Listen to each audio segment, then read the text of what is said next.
Hello and welcome back to the second part of this series that explores working with Wills Scenic's material pack sheets and other products in the PECO range.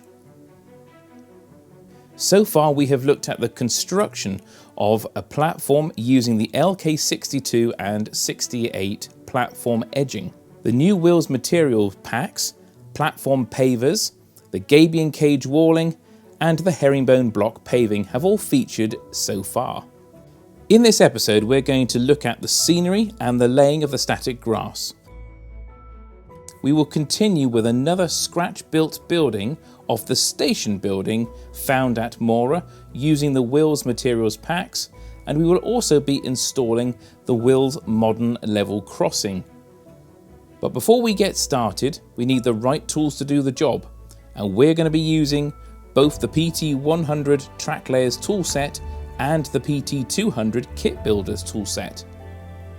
We would also be using poly cement, super glue, PVA glue, plus the PSG10 basing glue and the PSG11 layering spray, along with various paints provided by Rainbow Railways to achieve that iconic Scottish look. Right, we pick up from where we left off. However, whilst you've been gone, I have covered the bank opposite the platform with some PVA glue and some dead bracken coloured scatter and left to dry.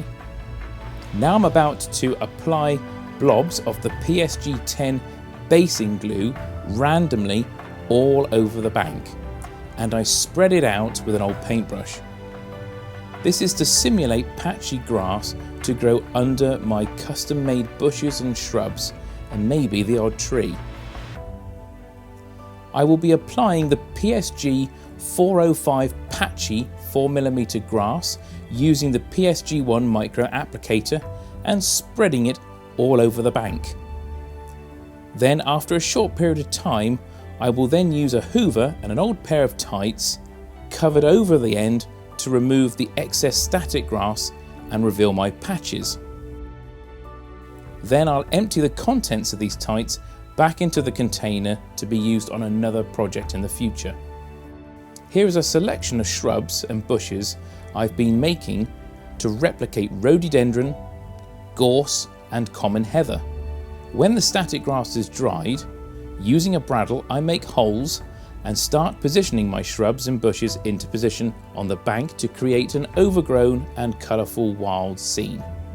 I stick the stems of the bushes into the holes I've made using a spot of super glue to hold them firm. Whilst I continue with this, Josh makes a start on the all-important scratch-built station building. After studying the images from Google and Bing Maps and using their measuring tools built into the apps, we've been able to get a pretty good set of dimensions of this building. Josh makes scale drawings and applies the measurements to the Wills materials packed sheets using a pencil and begins to cut them out. Using plain plasticard, he also cuts out the internal structures and uses corner fillets to add more rigidity. The reason for doing this is because we're only constructing the front 2/3 of the building as the remainder of the building goes off scene.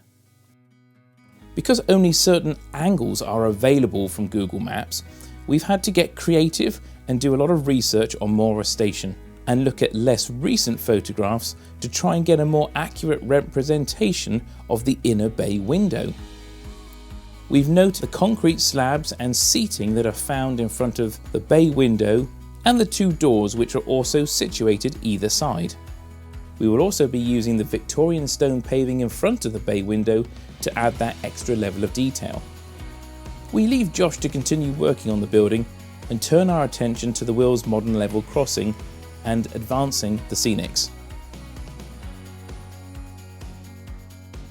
So as you can see, I've progressed with installing the bushes on the adjacent bank to the platform, but now I'm going to concentrate on raising up the land around both sides of the level crossing. I start off by cutting another layer of cork and placing it to the right hand side of the road, which will become a rough patch of ground in front of the embankment. Installing the level crossing, I start by laying the road surface and staggering it as found at Morar. Obviously in this location we have just a single track crossing. Many of the angles are unusual, but the kit can more than accommodate this. After positioning, I stick the road surface into position using super glue and begin ballasting the remaining track bed. Then, taking a pipette with watered down PVA glue, I fix the ballast in place and stick down the arras rail, or you may call it the anti-trespass. Then I turn my attention to installing the relay boxes, barriers and traffic lights, and start installing some of the platform fencing. Next I paint the road surface with textured paint and leave it to dry. And I raise the ground surface to the road level on the left hand side of the road and paint both areas with brown acrylic, and again leave to dry.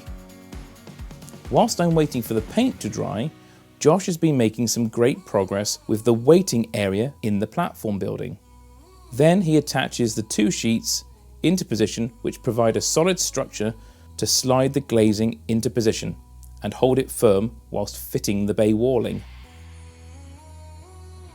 Then, using the two sheets of the wheeled slate roofing, he cuts to size the rear of the roof, followed by the front, which the pitch of the roof changes and kicks out over the veranda. Meanwhile, back to the main diorama, I prepare the two areas for applying static grass by painting the PSG10 basing glue over the required areas. Using the PSG1 micro applicator, I cover both areas with the basic colours of the PSG 402 4mm summer grass, and then leave it for a short while before removing any loose static grass, again with the hoover and an old pair of tights.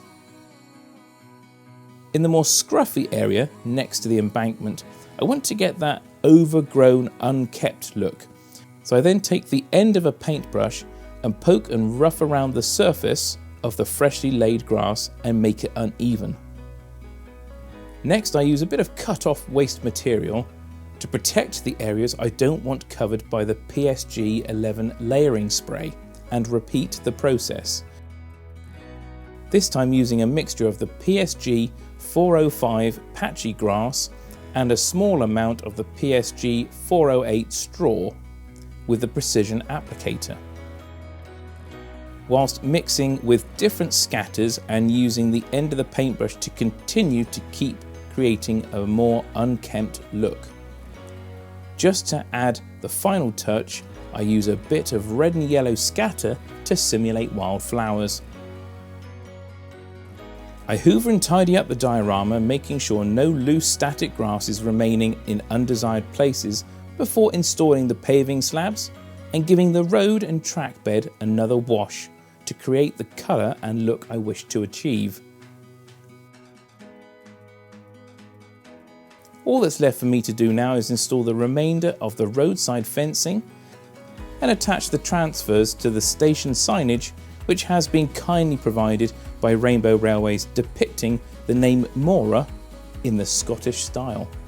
And then there's one item left to place on the diorama: the station building.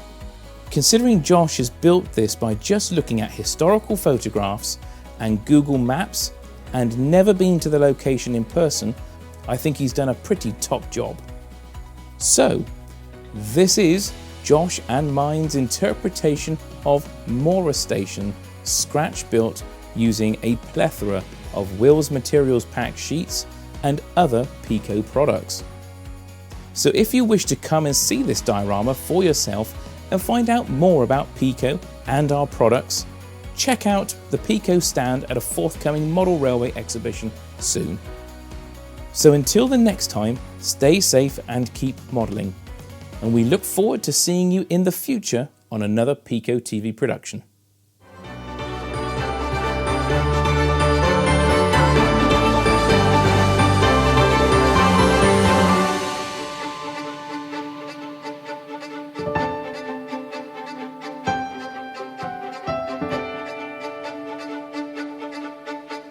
Thank you.